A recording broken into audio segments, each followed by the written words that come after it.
Welcome, everyone, to the Real News Network. My name is Maximilian Alvarez. I'm the editor-in-chief here at the Real News, and it's so great to have you all with us. On November 7th, Nicaraguan President Daniel Ortega secured a fourth consecutive term in the country's latest round of national elections. Prior to his current run as president, which began in 2007, Ortega headed the government throughout the 1980s, first through the Junta of National Reconstruction, after the Sandinista National Liberation Front ousted the right-wing Somoza dictatorship in 1979, and then as president from 1985 to 1990. We're recording this in the immediate wake of the elections, but as of right now, Nicaragua's electoral authority has said that voter turnout reached 65%, and that Ortega's Sandinista alliance has secured around 75% of votes that have been counted. But questions about the legitimacy of the election have come from expected places, including the United States.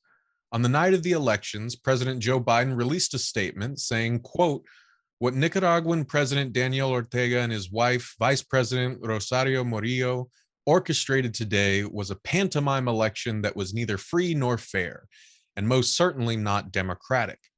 The arbitrary imprisonment of nearly 40 opposition figures since May, including 7 potential presidential candidates, and the blocking of political parties from participation rigged the outcome well before Election Day.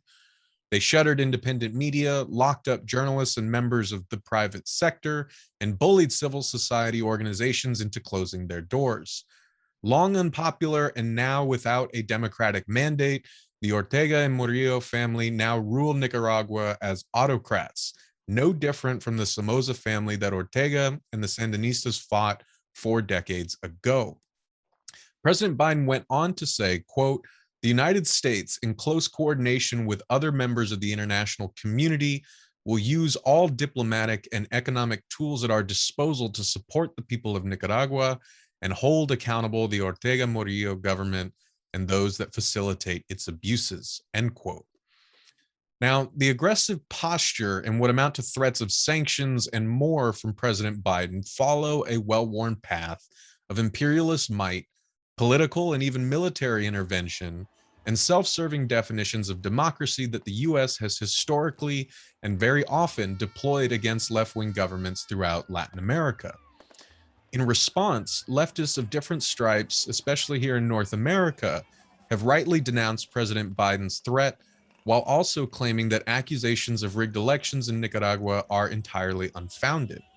But there's a lot more context that needs to be unpacked here, and doing so from a historically honest and anti-imperialist perspective is vital to understanding the very real political crisis in Nicaragua.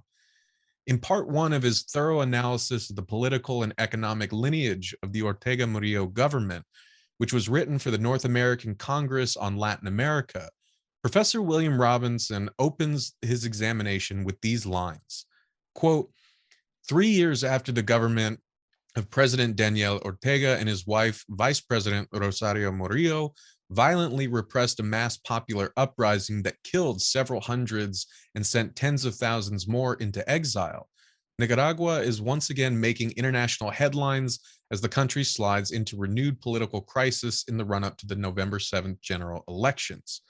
In recent months, the government has arrested and held without charge 7 opposition presidential contenders and several dozen other opposition leaders under draconian national security laws decreed in early 2021 that suspended habeas corpus. Those arrested or forced underground or into exile since the latest crackdown began include a number of historical revolutionary leaders, among them legendary guerrilla commanders Dora Maria Tellez and Hugo Torres. Both participated in the 1978 raid on the National Palace that forced the Somoza dictatorship to free 60 political prisoners, and Torres also participated in the daring 1974 Christmas party raid that forced Somoza to release Daniel Ortega from prison. If the 1980s revolution led by the Sandinista National Liberation Front inspired progressives around the world over, the crisis is now generating deep fissures within the US and international left.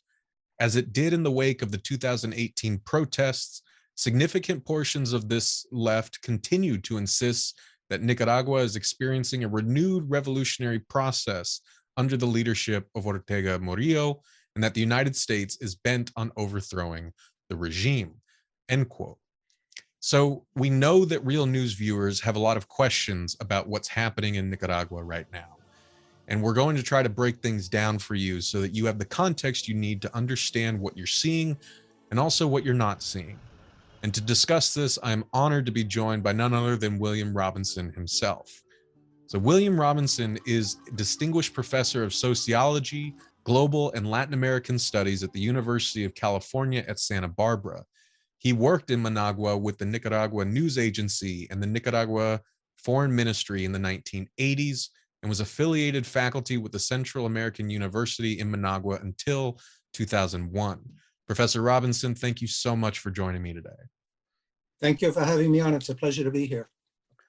Well, I mean, your work has truly been an invaluable resource for me, and I know for many others, as we try to kind of parse out not only what is happening with the general elections that just occurred, but also to give, the necessary historical context of, the Ortega government, and where I think very importantly, principled leftists, internationalists, anti-imperialists are supposed to stand on this. And, I wanted to kind of turn things over to you and ask if we could sort of start by laying a base and unpacking, the election results, and then we can kind of start zooming backwards to give people the rundown of the year leading up to these elections. So for those who may have just caught, the Nicaraguan elections on their political radar in the past week, how would you, I guess, break down the events over the past week and the election results?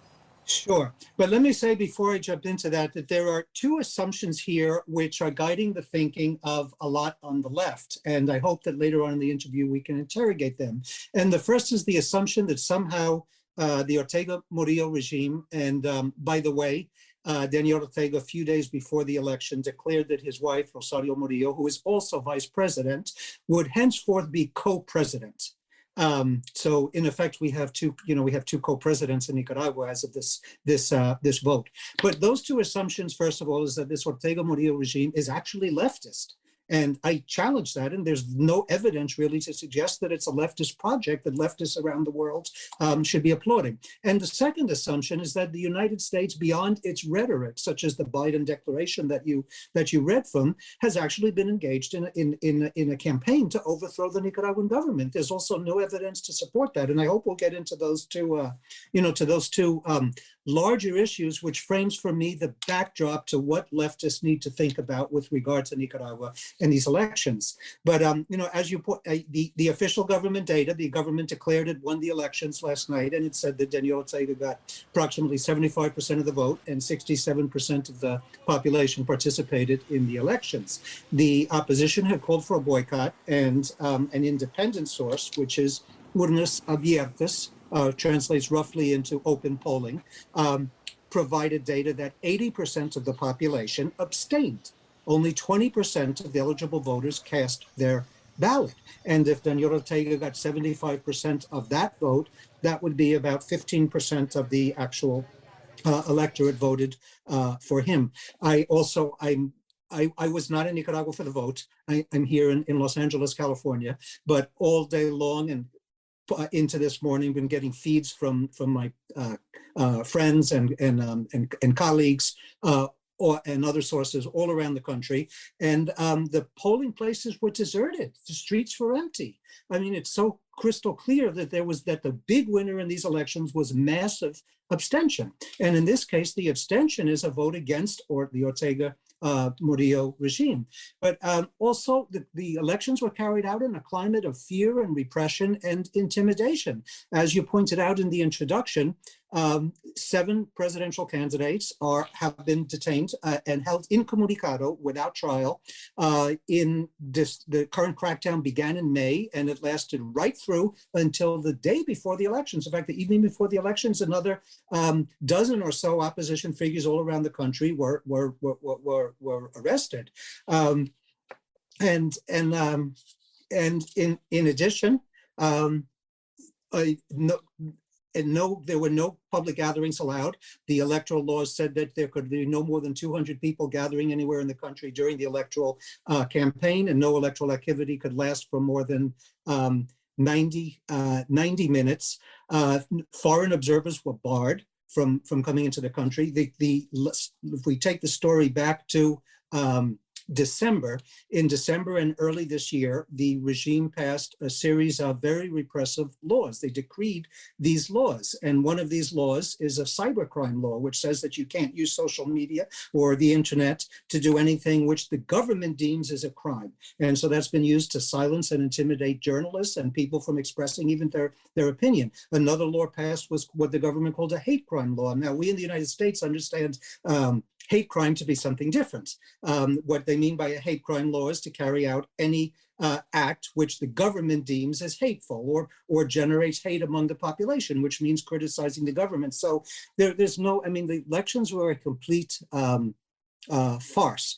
Now, again, I want to reiterate that the assumption here is that these elections are what that Daniel Ortega and Rosario Murillo represent a popular revolutionary option for Nicaraguans, and secondly, that this revolution has earned the wrath of the United States, which is trying to overthrow it and destroy it. Now, that's the framework that's been put forth by the regime itself.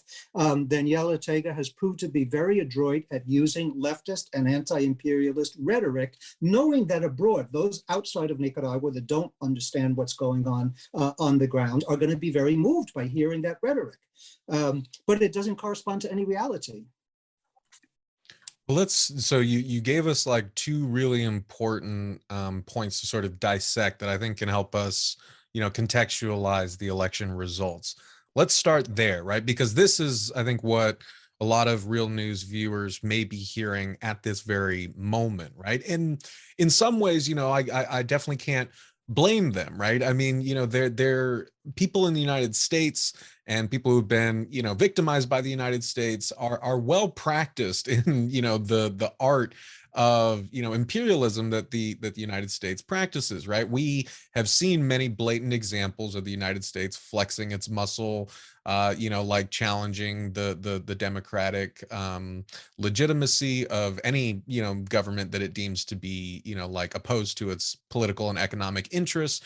So people see that on the surface. They see, like what the United States has been doing to Cuba. They saw, under President Trump, an attempted coup in Venezuela. And I think that people kind of assume that this is the same thing playing out here, and that, Biden's statement certainly poured gasoline on that fire for a lot of folks who do believe that, in fact, the ultimate goal here is the U.S. deposing Ortega-Murillo. So can we kind of expand on what you were saying there and talk about why this is, in fact, like more complicated than people are giving it credit for? Sure. Well, first of all, let me say that the United States has never wanted to have Ortega as president.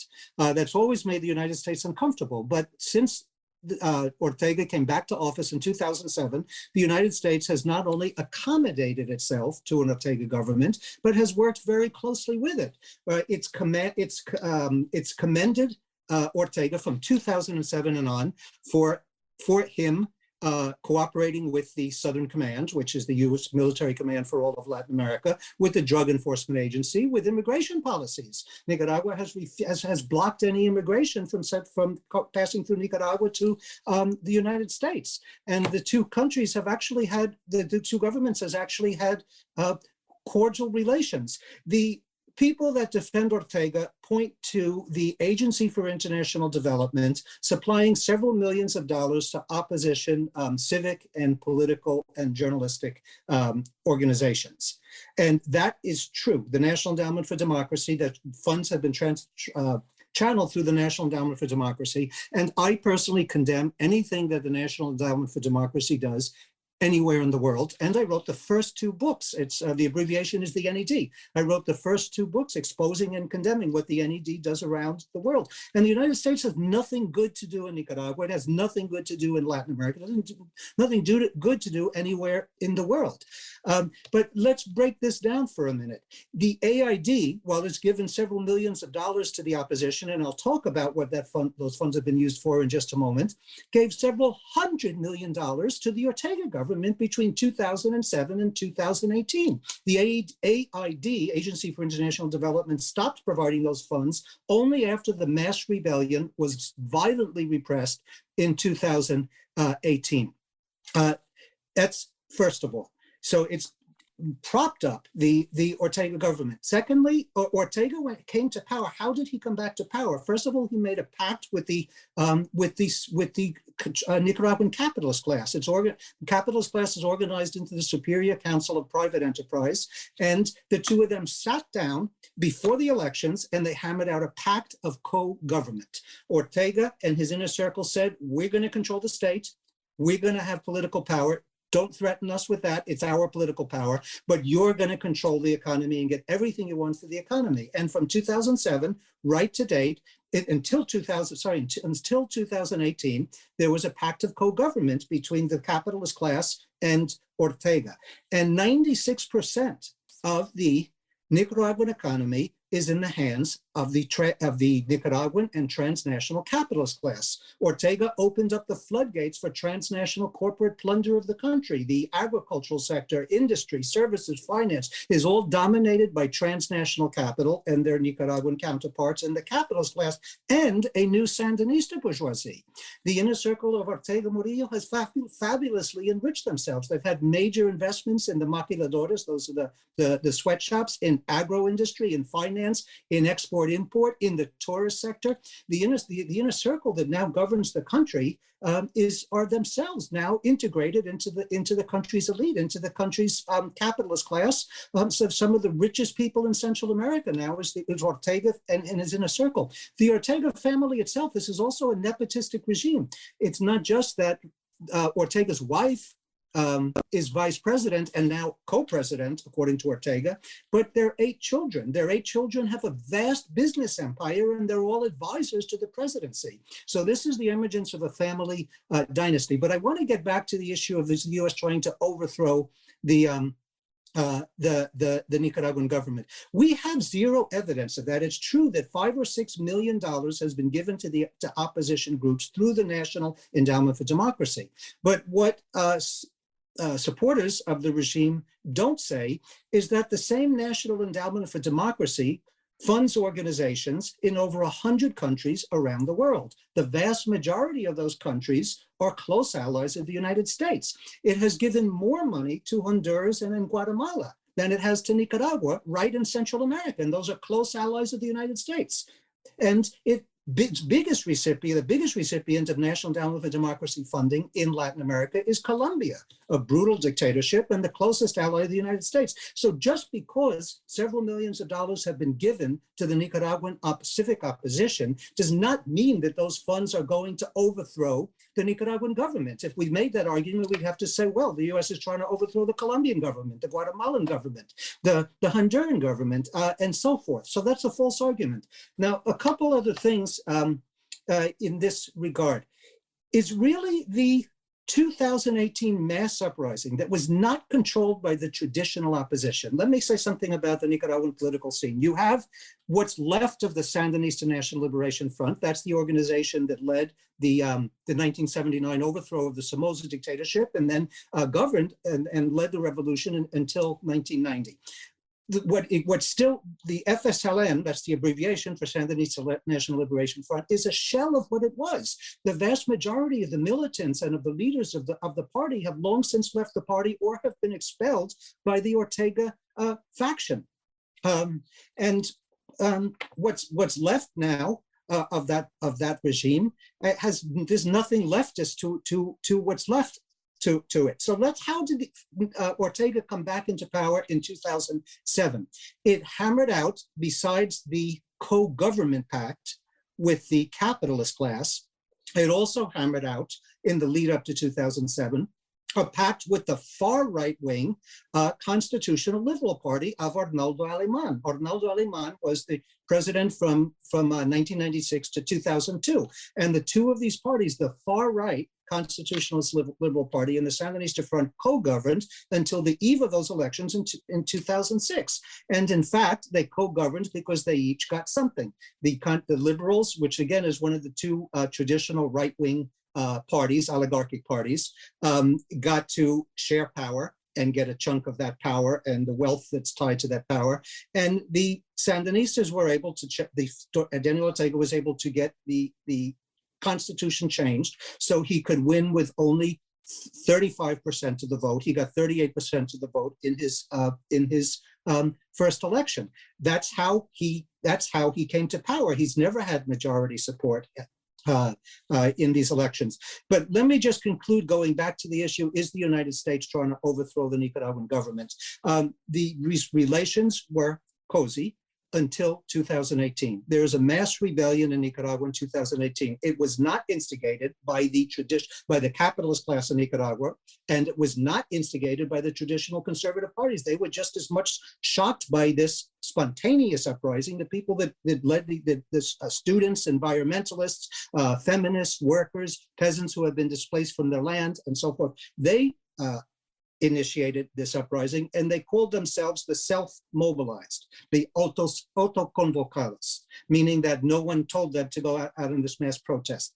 That marked the beginning of the national political crisis and the degeneration of the regime into a dictatorship. And it's only at that point where Washington backs off from this close relationship to the government, and when that pact of co-government breaks down. But even at that, in the last 3 years, Washington has no trade sanctions against Nicaragua.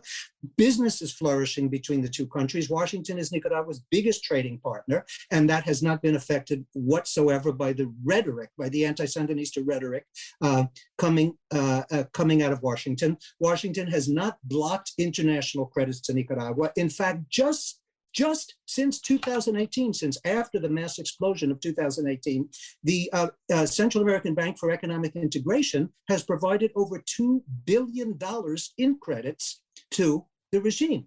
And in just 2020 and 2021, the last 2 years, the International Monetary Fund, the World Bank, and the Inter-American Development Bank have provided several hundreds of millions of dollars in aid to the regime. Washington did not block any of that. It has no problem with any of that. In fact, my analysis, and those that see this in the same way that I do, is that Washington feels very uncomfortable by having to engage in this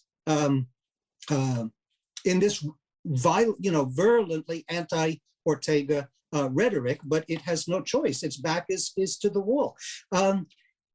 In the week before the elections, the US Congress passed the Renacer Act, and that's being mentioned by some leftists in the United States as proof that the US is out to get Ortega. And the Renacer Act calls on the executive, on Biden, to sanction individuals who are involved in human rights violations and in corruption.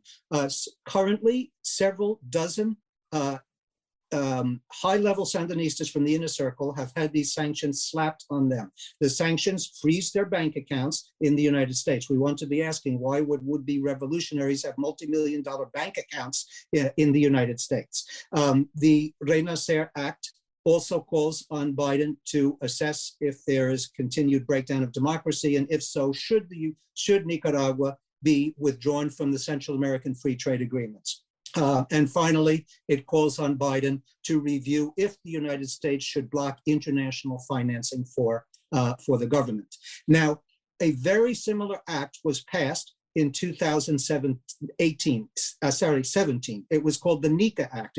It's identical. So the Renacer Act is simply a newer version of the same act. And even though that act called for the same thing, Washington never blocked international credit, never imposed trade sanctions, continued its collaboration with Nicaragua on immigration, with the Drug Enforcement Agency, and with the Southern Command. And I'll just conclude. I know this is a lot of information to put out there, but the government has pursued neoliberal policies, the same neoliberal policies we condemn all around Latin America and all over the world. And it's been praised by the International Monetary Fund and by the World Bank as exemplary for its neoliberal policies. Let's remember that the straw that broke the camel's back and led to that mass uprising in 2018 was when the government, following a prescription by the International Monetary Fund, lowered pensions that workers would get, retired workers, raised the contributions that they would have to make in a country which is already reeling from mass poverty, and a country in which the entire government economic policy has been to give massive subsidies and the open door to the local capitalist class and to transnational capitalists at the expense of workers and the poor. That sparked the mass protests. And once the protests got underway, the police and paramilitary units opened up fire, and in the first few days killed 35 young people. And that's what began this current crisis. It's at that point where you get more virulent anti-Sandinista rhetoric coming out of Washington, which, to repeat and to conclude, has not been backed up yet by any concrete action. And actually, Max, and I'm talking a lot with one single question, but let me add one other thing. And that is that many on the left are saying, how dare the United States, this is imperialism, how dare the United States threaten to impose sanctions on Nicaragua? But we on the left massively mobilized in 1978 and 1979 to have the United States impose sanctions on Somoza. We did that unsuccessfully. The US never imposed sanctions on Somoza, but we mobilized and demanded that Washington should impose sanctions on Somoza because of its gross human rights violations. We also, in 1978 and 79, for those younger viewers, which I think are many, won't know that the insurrection was successful in July 19 of 1979. But 1978 to 79 was the crisis and the buildup for the overthrow of the Somoza dictatorship. We also demanded that the United States block IMF and other international financial funding for Somoza. We were unsuccessful, but we demanded those sanctions. And now people are saying, oh, how dare you demand sanctions against another dictatorship? We demanded sanctions against the Pinochet dictatorship, we meaning the international left. We demanded that the United States stop funding the Pinochet dictatorship and that it block international credit to Pinochet. We demanded sanctions against apartheid South Africa. Right now, we are demanding sanctions against Israel. In fact, boycott, divestment, sanctions campaign against Israel. So all in these cases, when you have situations of gross human rights violations by dictatorships, by repressive regimes, the left has been demanding that Washington impose sanctions. So there's a complete hypocrisy here when people demand that Washington impose sanctions now on another dictatorship, which has demonstrated that it's systematically, across the board, violating Nicaraguans' human rights. It's become a family dynasty. It is not leftist. It's enriched itself and so forth. So there's a double standard here. I don't know personally if I don't really support trade sanctions on Nicaragua, even though it would be a pressure mechanism, because it's going to hurt a population which is already reeling in poverty. But I think any leftist that raises that demand that sanctions be imposed is consistent with what the left has always done around the world. And anyone that calls that, a betrayal of an anti-imperialist position is simply being hypocritical. Yeah, I mean, it's a really, really interesting point that you raised, right? Because I guess, speaking from that younger generation, again, I think that the well has been so poisoned by what people have seen that it's assumed that, the US kind of flexing its might in any sort of way, whether that be militarily or economically through sanctions, is ultimately going to produce results that hurt working people around the world, and that ultimately serve the needs of capital. So it really isn't considered, as a political option because of what, I think people generally from a good place see what sanctions have done to the working people of Cuba. They've seen what they've done to the working people of Iran, and they assume that that's really the only way that this can play out. But your point, I think, is really, really fascinating, and it begs viewers to sort of sit and think about all the important context that you're giving, and sort of try to parse out what a leftist position actually means on any of this, where your commitments are, whose words you're taking at face value, and what things you're actually choosing to examine. And I wanted to actually build on that because we've talked about 2018, or you've mentioned it a few times, but I think that like it's worth focusing on that because it does sort of give us a lens through which to view, you know, the legitimate leftist bona fides of the Ortega-Murillo government, right? You know, as you mentioned, you know, like one of the, I think, criteria by which people determine, you know, whether or not, you know, the Ortega regime is a leftist government is, does the US want to overthrow it? If it does, it's probably because it's a leftist regime, right? You have kind of unpacked how, in fact, you know, like the US's relationship to Nicaragua is not that one-dimensional. And in fact, quite the opposite until 2018, as you said.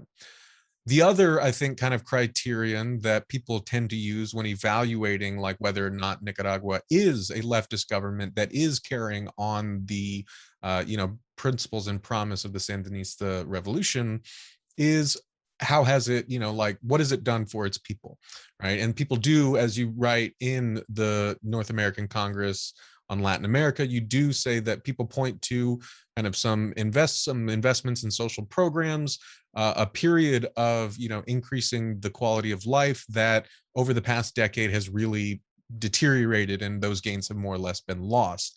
So I wanted to ask if we could focus on 2018 as a sort of, you know, a kind of prime example through which to evaluate whether or not the Ortega government is kind of this sort of beacon of socialism, this beacon of leftist kind of internationalist, anti-imperialist principle that some people are taking it as, and why not that's the case. Sure. But let me say, before I jump into that, let me say one thing. All over the world, the United States will dump any of its allies when those allies no longer represent its interests. Now, I'm not referring to Nicaragua here, but the logic that if the United States doesn't like you, therefore you're good and revolutionary is absolutely absurd. And there was a dictatorship in the Dominican Republic, Rafael Trujillo, one of the most bizarre and most brutal dictatorships in the 20th century history of the world. And that was a very close ally of the United States, put into power and helped remain in power until that dictatorship no longer served US interests. It was generating mass opposition, which was threatening actually to become a revolution. So the CIA launched a massive destabilization campaign to overthrow Trujillo.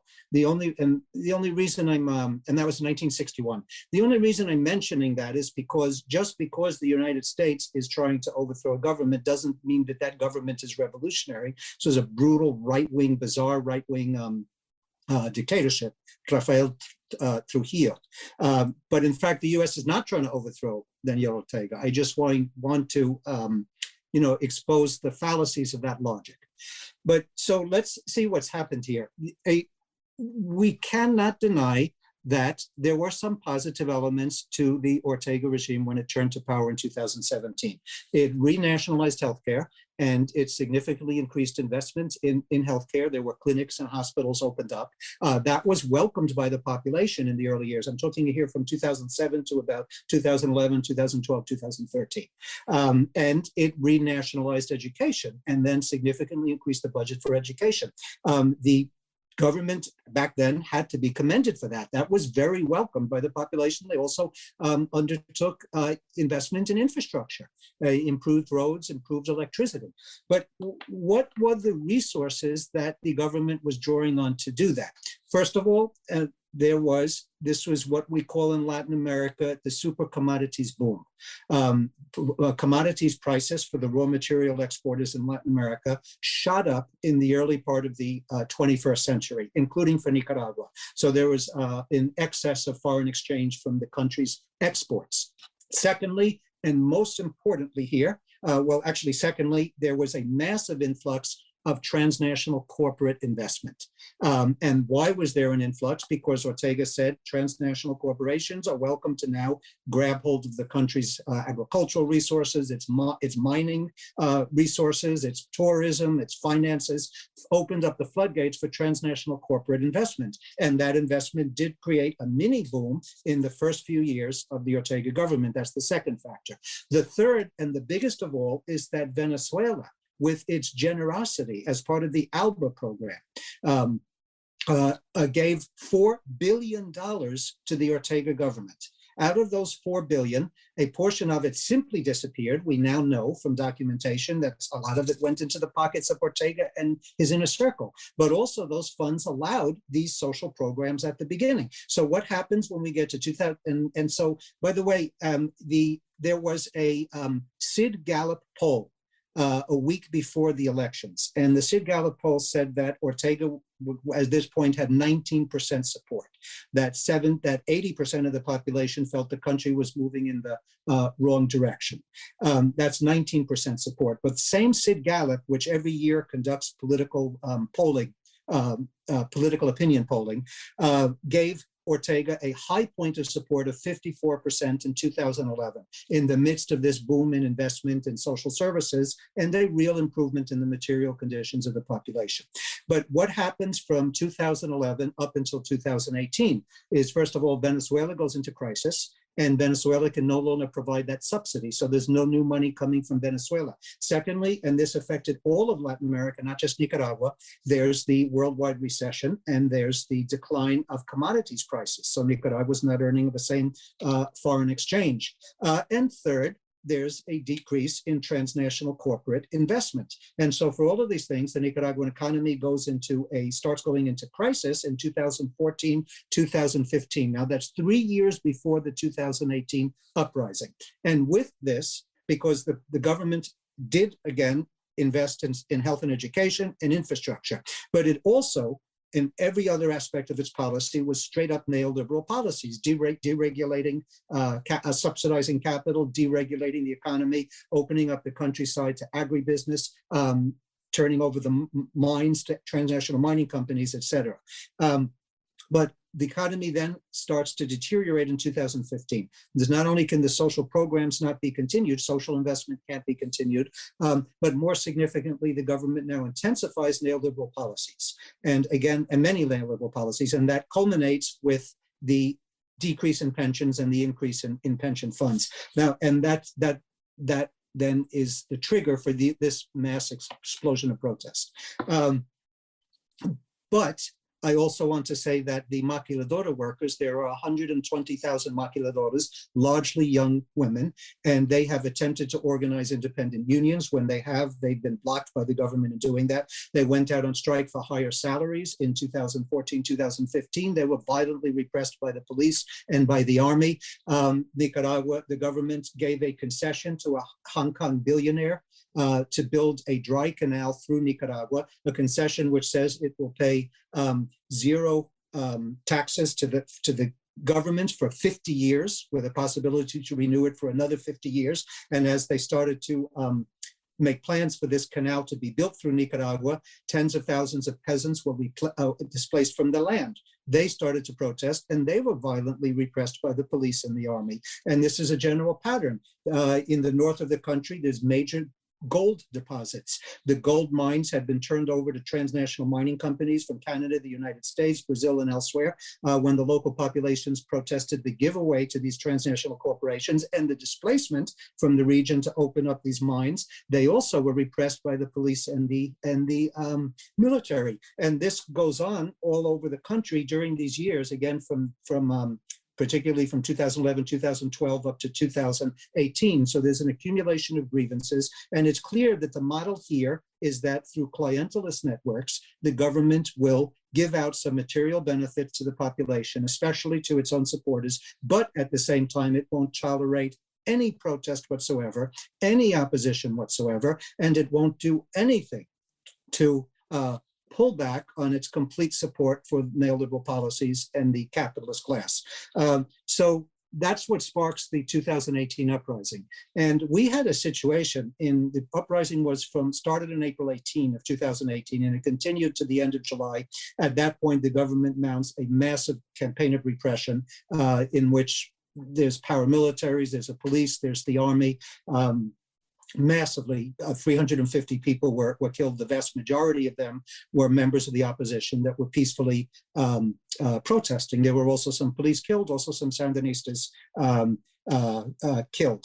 But that want to say something else politically about that uprising, and it is that the traditional right-wing anti-Sandinista opposition, the traditional oligarchy and the capitalist class, which was governing with this pact of co-governance, at that point it broke with the government, but also the traditional elite was terrified by this mass uprising that they did not control.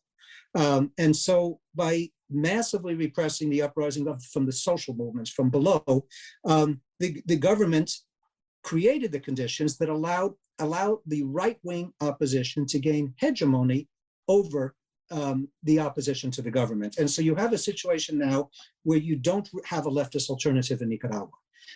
You have the social movements, which have been cowered by repression right now into virtually going underground. And you have this right-wing traditional opposition, and you have the regime. So, the population is caught between the rock of an Ortega-Murillo repressive dictatorship and the hard place of traditional right-wing and capitalist hegemony over the opposition. And that's what the international left sees. It sees a right-wing opposition and the Ortega regime. I think so much to think about, and clearly we're going to have to rope you back in to come on and talk about this, in even more depth. And I would stress to folks watching, you should definitely go and check out, at least as a starting point, the two-part series that Professor Robinson wrote for the North American Congress in Latin America, which we will be linking to, along with links to a number of Professor Robinson's books in the show notes for this interview. But Professor Robinson, I wanted to actually kind of, by way of rounding out, pick up on what you were just saying about the sort of, I suppose, vacuum, as it were, that has been created in which no, sort of kind of leftist alternative exists on the ground in Nicaragua, apart from the self-proclaimed inheritor of the Sandinista revolution in the form of the Ortega government, right? Because I think that is a huge part of the context of the news of the elections that we're hearing that people are missing, right? People, even well-meaning leftists, may be looking at the election proceedings and saying, that looks fine, or that looks okay from my vantage point. But as you've pointed out, what a lot of people are not seeing are the people who have been pushed out of the country, are the leftists, and former Sandinistas who are perhaps in exile, who have been repressed in other ways, to say nothing of the younger generation that was responded to in 2018 with such devastating force, as you mentioned. So I wanted to actually ask if you could sort of expand on that a little bit, to talk about the terrain of the left, such that it is, or such that it is not, in Nicaragua, and where perhaps an internationalist left, an anti-imperialist left, can and should, take a position here. Sure. Well, the tragedy of Nicaragua is that there is no organized left. There's a small left-oriented party, the Sandinista Renovation Movement, which recently changed its name to the Democratic Renovation Union, and they don't have a mass following. And in fact, their leaders are all in prison right now without trial, held incomunicado. But otherwise, there's no organized left in the country, and that's because the Ortega has the left-right, the idea of left and a right really doesn't hold sway among the Nicaraguan people. The Sid Gallup poll that I had mentioned reported that 79% of the population doesn't feel represented by any political party or any political organization. So that's the tragedy of the situation, that you have an impoverished population which is 80% abstained in the elections. That's an anti-Ortega position. 79% doesn't feel represented by any political organization. And I think under these conditions, that Nicaraguans have to work out their own future. They have to devise some type of an alternative project in their interest. They can't do that right now because they say anything against the regime and they're immediately repressed. I mean, people outside the country don't realize you cannot unfurl the Nicaraguan flag in public. That is a crime. Immediately, paramilitaries and police come and arrest you. Why? Because the opposition has taken the Nicaraguan flag and said, this is the symbol of our resistance. So you can't walk through the streets and say anything bad about the government. You're very careful with using social media because you have this law of cybernetic crime, meaning you can't use social media for the opposition. So in these conditions, it's the international left is walking a tightrope. But there's no justification whatsoever for supporting a repressive regime which is systematically violating human rights and which represents a project of capitalist development in Nicaragua. We have to do what we do all over the world. We have to demand respect for human rights. We have to stand in solidarity with social movements in Nicaragua, with workers, with peasants, with feminists, with students, just like we do all over the world. Again, the only justification that this left supposedly gives for not doing that is that Ortega is, again, we've gone through that in the interview, that Ortega is a revolutionary, actually, carrying out a left project, which he is not, and he's not doing, and that the United States is trying to overthrow this regime, which we have no evidence to date that it's doing so. So, the left, I mentioned in my recent publications, not just the NACLA article, that this is a tremendous challenge Nicaragua presents a challenge to the international left, but not just with regard to Nicaragua, but with regard to what are our principled positions all around, around the world. So that is Professor William Robinson, Distinguished Professor of Sociology, Global and Latin American Studies at the University of California at Santa Barbara. Professor Robinson is the author of many vital books that I would encourage viewers to check out, some of which include Globalization and the Crisis of Humanity, A Theory of Global Capitalism, The Global Police State, Latin America and Global Capitalism, A Critical Globalization Perspective, David and Goliath, the U.S. War Against Nicaragua, and A Faustian Bargain, U.S. Intervention in the Nicaraguan Elections and American Foreign Policy in the Post-Cold War Era. Professor Robinson, thank you so much for talking to me today. Thank you for having me on.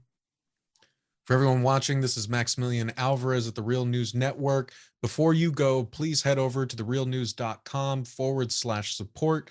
Become a monthly sustainer of our work so we can keep bringing you important coverage and conversations just like this. Thanks so much for watching.